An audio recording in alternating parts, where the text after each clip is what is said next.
left and 6 right, 60, 3 left, keep in long, 40, 3 right long, opens, keep right over 80, 6 left over bumps, into flat right, 70. A hobby is something you do for your own benefit, for your own enjoyment.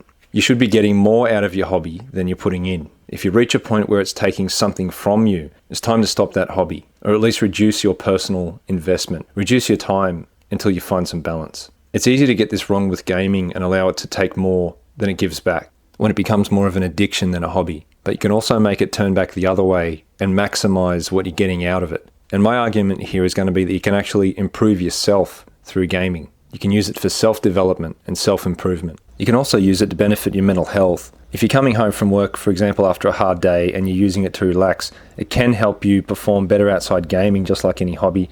But this video is specifically about self-improvement and development, and not so much about gaming to relax.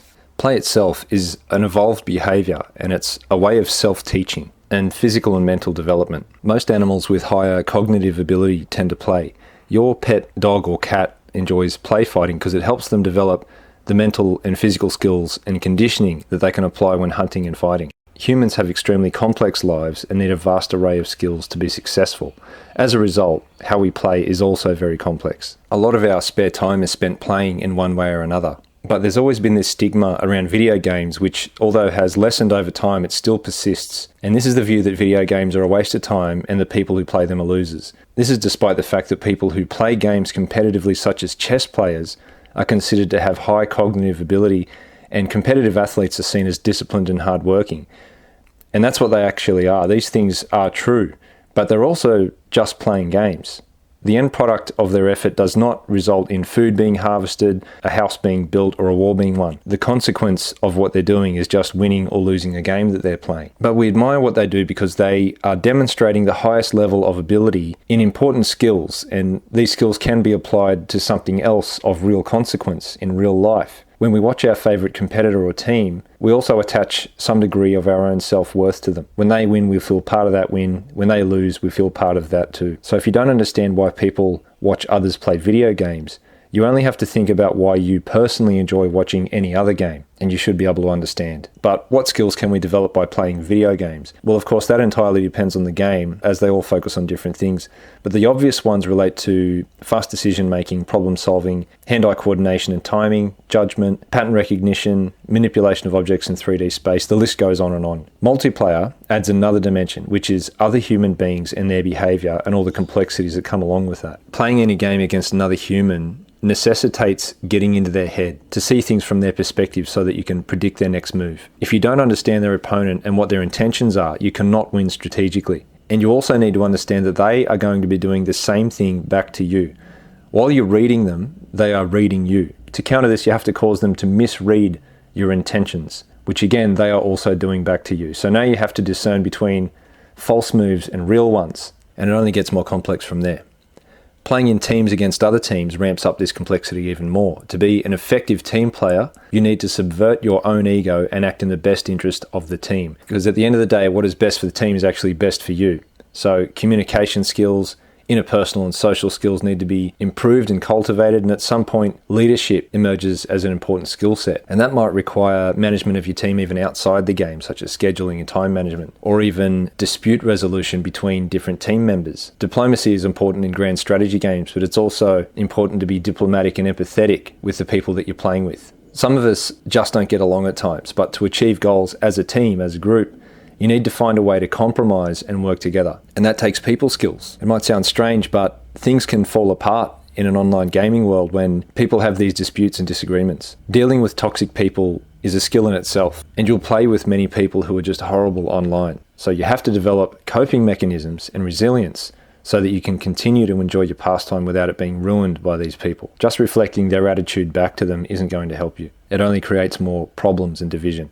These kinds of interpersonal skills are not what we typically focus on when we're trying to get better at a game, but If it's crucial to your enjoyment, doesn't it make sense that you should deliberately make an effort to improve these things? Being a better human online will make your experience as a gamer online better as well. So we've just talked about all these different skills that you can develop to get better at a game. And by simply putting in time, you will get better at some of them. But this isn't optimal. It's better to have conscious and deliberate focus on improving. Some skills in particular, like learning to play in a team and improving your communication skills, are very difficult to improve without intentional effort. So be deliberate and play with intention. And that doesn't mean not having fun anymore. I've noticed that when I have no plan, I'll just sort of switch between games in my library and spend more time searching around for a quick fix. And I don't get the gratification I'm looking for. And I feel like I've wasted my time. If I consciously set a goal, any goal, and start working towards it, that keeps me on a single track. I have a better experience. And it doesn't matter what the idea is. It could be a Tetris personal high score. It could be trying to work out the Scandinavian flick in Dirt Rally. It could be testing out a tactical idea in DayZ. But there's often a point when you're working towards a goal when it starts to become a struggle. You're not quite getting there and you're getting less comfortable. You're having to concentrate harder and work harder,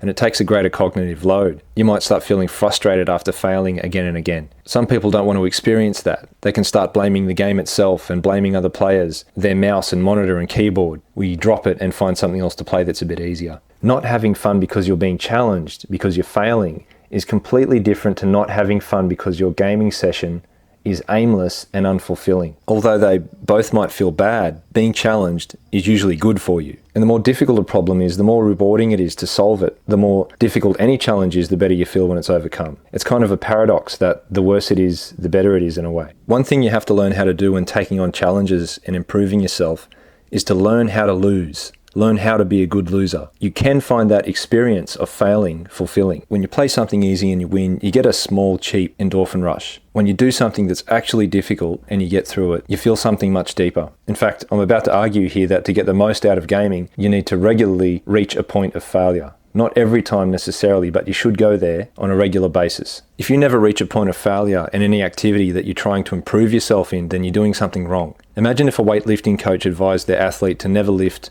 a challenging weight, never to try to beat their own personal best. Or another example, if a chess player only played against people who were terrible at the game so that they never lost, how would they go in a big match with someone who's actually decent? In all of these cases, people need to reach for their personal best. They need to challenge themselves. They need to reach a point of failure. When you do find the point that you're failing at, it just means that you've found the ceiling that you're going to try to break through next time. Then you can collect all these points of failure together and work on eliminating them one by one. And you will be uncomfortable some of the time. It won't be pure enjoyment all the way through.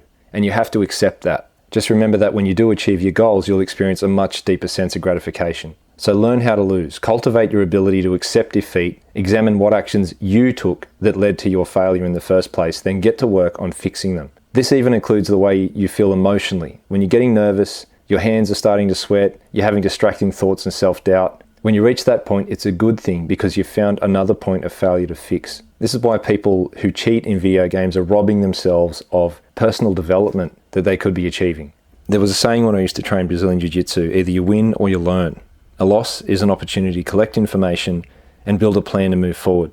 It helps you set intermediate objectives so that you can eventually reach your ultimate goal. Many years ago, I entered a Jiu-Jitsu competition and I won my first match. Then in the second match, I got stuck under my opponent's side control. And he scored a few points there and realized that I couldn't escape. So he just stayed there for the whole match to win on points at the end when the time was up. So my coach made me start in that same position every time I trained for the next month.